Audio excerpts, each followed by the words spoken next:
오늘 성경 말씀은 마태복음 16장 1절에서 12절입니다. 오늘 말씀을 보면 예수님은 제자들에게 바리새인과 사두개인의 누룩을 주의하라고 하십니다. 성경에서 누룩은 부정적인 의미로 사용될 때가 많이 있습니다.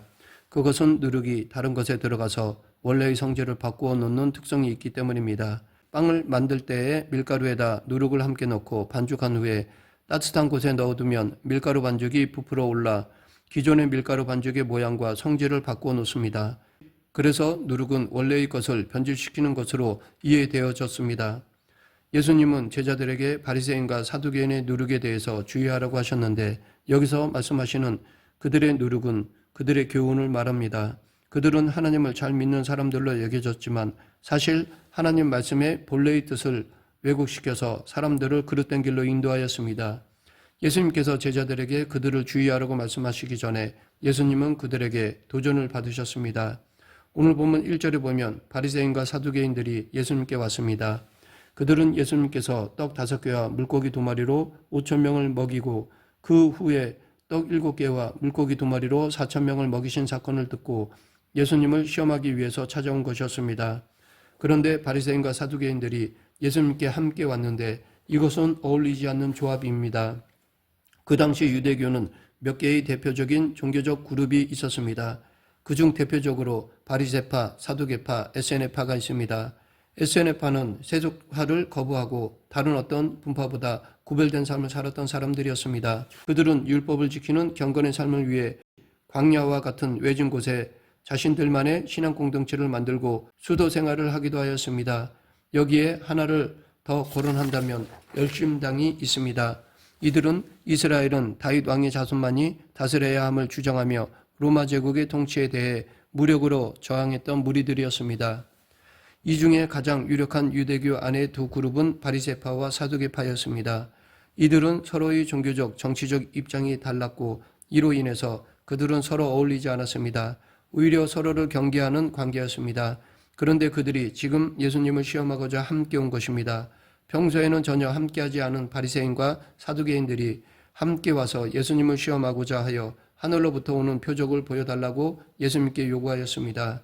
예수님은 이런 그들을 향해서 악하고 음란한 세대가 표적을 구한다라고 하면서 그들을 꾸짖으시고 그들을 떠나셨습니다. 그리고 제자들에게 바리새인과 사두개인의 누룩을 주의하라고 경고하신 것입니다.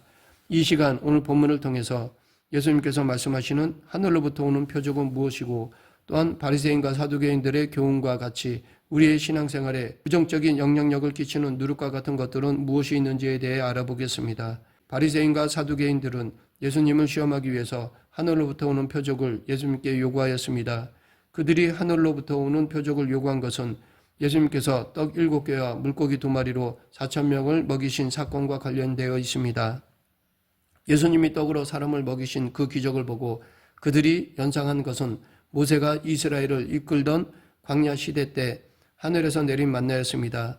바리새인과 사두개인은 교리적으로 대부분 서로 다르지만 공통적인 것은 그들 모두 모세 오경을 중요시했고 당연히 모세도 존경하는 인물이었습니다. 모세 시대 때 하늘로부터 만나가 내린 사건은 모세가 하나님이 보내신 선지자임을 나타내는 표적과도 같았습니다. 그런데 그들이 질문하는 의도는 정작 예수님이 표적을 보여주면 그 표적으로 예수님을 메시아로 인정하겠다는 것이 아니었습니다. 오히려 그들은 예수님을 트집잡고 해하고자 하는 것이었습니다. 그런 그들에게 예수님은 요나의 표적밖에는 보여줄 표적이 없느니라 라고 말씀하셨습니다. 예수님이 말씀하신 요나의 표적은 죄로 멸망받을 니느웨 사람들이 구원받은 사건을 말합니다. 예수님은 이를 표적이라고 말씀하셨습니다. 니느웨는 아수르 나라의 수도였습니다. 아수르는 이스라엘과 적대적인 관계의 나라였고 후에 북이스라엘을 멸망시킨 나라이기도 합니다. 그런데 그곳에 죄악이 관영하기 때문에 하나님께서는 니느웨를 멸망시키고자 하셨습니다. 그리고 요나를 통해서 그 멸망의 소식을 전하도록 하셨습니다. 그런데 요나가 이를 거부하였습니다. 적국이 멸망한다는 소식을 전하는 것이 얼마나 신나는 일이겠습니까? 그런데 요나는 니느웨로 가는 것을 거부하였습니다. 왜냐하면 그 멸망의 메시지를 듣고 사람들이 회개하면 그들이 구원을 받을 수도 있다는 것을 알았기 때문입니다. 요나는 니느웨 사람들이 이스라엘을 괴롭히는 정말 멸망받아야 할 대상이라고 생각했던 것입니다.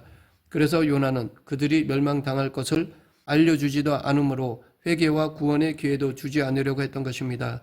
그런데 하나님은 니느웨로 가기를 거부하는 요나를 큰 물고기 뱃속에 태워서 니느웨로 가게 하셨고, 요나는 어쩔 수 없이 그곳에 심판의 메시지를 전하게 되었습니다. 40일 후에 멸망할 것을 알렸습니다. 그때의 니느웨 사람들이 그 말을 듣고 왕으로부터 모든 성 사람들이 베옷을 입고 자신들의 죄를 회개하였습니다. 그것도 짐승들까지 베옷을 입혀서 자신들의 회개가 철저함을 보였습니다. 그러자 하나님께서는 멸망을 작정하셨던 니느웨 사람들을 멸망으로부터 구원해 주셨습니다. 예수님께서 말씀하신 요나의 표적은 죄인들도 하나님의 은혜로 구원받을 수 있다는 것이고, 니느웨의 구원 사건이 그 표적이 되었다는 것입니다. 죽을 사람이 살아난다는 것은 기적 중의 기적입니다. 죄인된 니느웨 사람들이 살게 된 것은 앞으로도 죽을 죄인이 살게 될 기적이 일어날 것을 알리는 표적이었던 것입니다. 그리고 이제 예수님은 니느웨 성의 죄인뿐만 아니라 모든 죄인들이 구원받는 표적이 하늘로부터 내려왔음을 말씀하신 것입니다. 사실 바리새인과 사두개인들이 요청한 하늘로부터 오는 표적은 예수 그리스도 자신이었습니다. 예수님께서 몇천 명의 사람들을 떡으로 먹이시는 것은 바로 예수님이 그들을 살리는 생명의 떡임을 나타내는 표적이었는데, 사람들은 그 표적을 보고도 예수님이 누구신지 제대로 깨닫지 못하였습니다.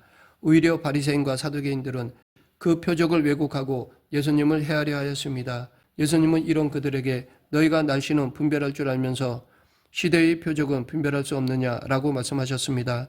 즉 하늘을 보면서 앞으로 날이 좋을지 굳을지를 잘 해석하고 분별할 줄 아는 사람들이 당신께서 행하신 표적은 왜 제대로 해석하지 못하는지를 예수님은 안타까워하셨습니다. 그런데 바리새인과 사두개인들이 예수님의 표적을 제대로 해석하지도 못하고 오히려 예수님을 대적하게 된 것은 나름대로 그만한 이유가 있습니다. 그것은 그들이 가지고 있는 누룩과 같은 잘못된 가르침의 관점으로 예수님을 보았기 때문입니다. 그런 잘못된 관점으로 보았기 때문에 예수님의 표적은 왜곡될 수밖에 없었던 것입니다. 바리새인들은 예수님께 책망을 받은 사람들이었지만 그들은 열심으로 신앙생활을 했던 사람들이었습니다. 그들은 율법 중심의 사람들로서 모세의 율법뿐만 아니라 장로들의 유전까지도 철저하게 지킴으로 의인의 삶을 살고자 하였습니다. 대부분의 학자들이 이 바리새인의 기원을 바벨론 포로 시대로 봅니다. 남유다가 바벨론에게 멸망당하고 포로로 잡혀가 있는 동안 유다 사람들 중에는 유다의 멸망이 하나님의 말씀을 어기고 우상 숭배를 하고 악을 행한 것임을 자각하게 되었습니다. 그들은 하나님의 말씀을 지키는 것이 그들의 살 길이라고 여겼습니다. 그래서 세속적인 문화와 사상과 구별시켜 철저하게 율법 중심적으로 살아가는 사람들이 형성되었습니다. 이러한 사람들이 바리새파의 선조로 여겨집니다. 그래서 이 바리새파 일원이 되기 위해서는 엄격한 심사를 받아야 했습니다. 그들이 중요하게 여기는 것은 안식일, 11조, 정결의식, 음식에 대한 규례 등을 지키는 것이었습니다. 바리새파라는 이름도 헬라어로 파리사이오이인데 이 말은 분리시키다, 분별된 자라는 의미로 이들은 세상 사람들과 구별되어 살아가고자 하였습니다. 바리새인들은 하나님의 말씀대로 사는 의로운 자가 되기를 원했습니다. 그리고 자신들의 의로운 행위를 통해서 하나님께 인정받고 구원에 이를 것이라고 믿었습니다. 그런데 문제는 그것이 자신들의 의가 되어서 다른 이들을 정죄하기에 바빴고 또한 자신들을 의롭게 보이고자 외식적인 행위에 치중했다는 것입니다. 그러했기에 그들은 그들이 추구하는 율법의 가르침으로 인해서 하나님의 표적인 예수님을 제대로 보지 못했던 것입니다. 그들은 자신들의 가르침의 기준으로 예수님을 보았기에 예수님이 하나님이 보내신 메시아가 아니라 모세의 율법을 제대로 지키지 않는 죄인으로 보였던 것입니다. 이 바리새인을 대표하는 사람을 뽑으라면 대부분의 사람들은 아마도 사도 바울을 뽑을 것입니다. 그는 빌립보서 3장 5절에서 나는 8일 만에 할례를 받고 이스라엘 족속이요 베냐민 지파요 히브리인 중에 히브리인이요 율법으로는 바리새인이요 라고 자기를 소개하였습니다. 이처럼 바울은 바리새인으로서 율법에 충성하며 살았습니다. 그도 바리새인의 시각으로 기독교인들을 보았을 때 그리스도인들은 예수의 가르침을 따른다고 하면서 율법을 파괴하는 불의한 무리들로 보았습니다. 그래서 그는 기독교인들을 박해하는 것에 열심을 냈습니다. 그것이 의로운 일이라고 생각했고 그 열심이 자기 구원에 이르는 길이라고 생각하였습니다. 그런데 그가 예수님을 만난 이후로 그는 자신의 의가 아니라 사람들을 구원하시고자 열심을 내시는 하나님의 의를 깨닫게 되었습니다. 로마서 1장 17절 복음에는 하나님의 의가 나타나서 믿음으로 믿음에 이르게 하나니 기록된 바 오직 의인은 믿음으로 말미암아 살리라 함과 같으니라. 사도 바울은 구원이 자신의 의가 아니라 하나님께서 복음을 통해서 나타내신 의, 곧 예수 그리스도를 통해서 죄인의 죄를 씻어주시고 의롭다고 인정해 주신 그 칭의로 인해서 구원받게 됨을 깨닫게 되었습니다.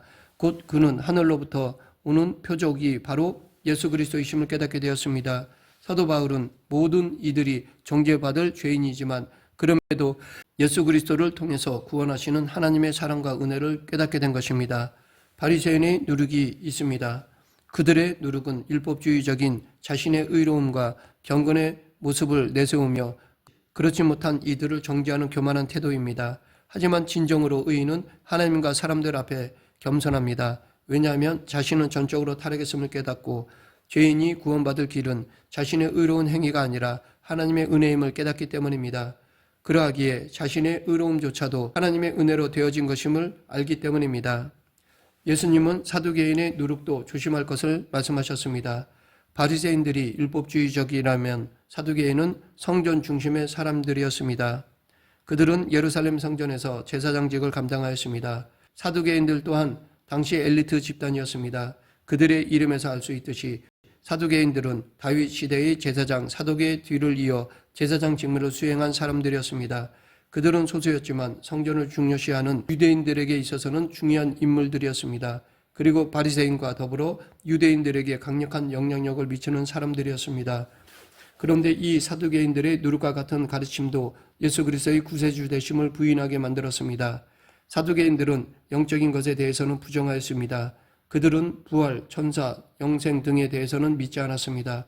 그러하기에 그들의 관심은 내세의 삶이 아니라 이 땅에서의 삶이었습니다. 이 세상에서 하나님께서 주시는 복을 누리며 살아가는 것이 그들의 주요 관심이었습니다. 그래서 정치적으로는 로마 제국과 친밀한 관계를 가지고 있으면서 여러 기득권을 누렸던 것입니다. 그들은 예수님께서 주시고자 하시는 영생에 대한 관심은 없고 오로지 현세에서 잘 살기를 관심하며 살았습니다. 이러한 사두개인들은 70년에 로마 티소스 장군에 의해 예루살렘이 파괴되고 성전이 파괴된 이후에 자연스럽게 사라지게 되었습니다.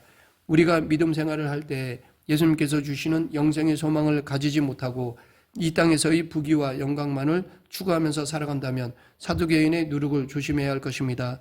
예수님께서 하늘로부터 오는 표적으로 이 땅에 오신 것은 사람들이 이 땅에서가 아니라 영원한 하나님 나라에서 영생을 누리기를 원하셨기 때문입니다.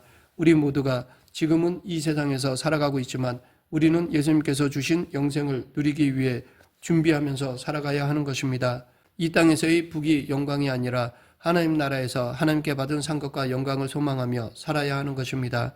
예수님께서는 제자들에게 너희가 아직도 깨닫지 못하느냐 어찌 내 말한 것이 떡의 관함이 아닌 줄을 깨닫지 못하느냐라고 책망하셨습니다. 바리새인과 사두개인들뿐 아니라 제자들도 하늘에서 내려준 생명의 떡인 예수님을 제대로 알지 못하는 것은 마찬가지였습니다. 하지만 제자들은 예수님의 죽으심과 부활을 통해서 예수님이 죽은 죄인들을 살리는 기적, 표적을 가지고 오신 분임을 깨닫게 되었습니다. 우리는 이 땅에서 이루어지고 있는 일들을 통해서 세상을 구원하시고자 하시는 하나님의 표적을 읽을 수 있어야 합니다. 그리고 예수 그리스도의 구원을 증거하는 삶을 살아야 합니다. 말씀을 맺겠습니다. 바리새인과 같이 말씀에 순종하여 의를 이루는 삶을 살아가는 것은 중요합니다. 그러나 그것이 자기 의가 되어 다른 이들을 정죄하며 하나님의 구원이 마치 행위에 있는 것처럼 왜곡해서는 안 됩니다. 우리가 구원을 얻는 것은 오로지 예수 그리스도의 십자가의 공로입니다. 또한 우리는 예수님을 믿는다고 하면서 이 세상의 복만을 추구해서는 안 됩니다. 우리 모두 나의 의가 드러나는 것이 아니라 복음에 나타난 하나님의 의와 사랑을 증거하는 삶을 살며 이 세상을 살아가면서도 천국의 소망을 두는 그리스도인이 되길 간절히 축원합니다. 기도하겠습니다. 사랑과 은혜가 풍성하신 하나님 아버지, 신앙의 잘못된 열심이 하나님의 영광을 가리는 어리석은 자가 되지 않도록 늘 말씀을 연구하는 성도가 되게 하여 주시옵소서. 예수님 이름으로 기도드립니다. 아멘.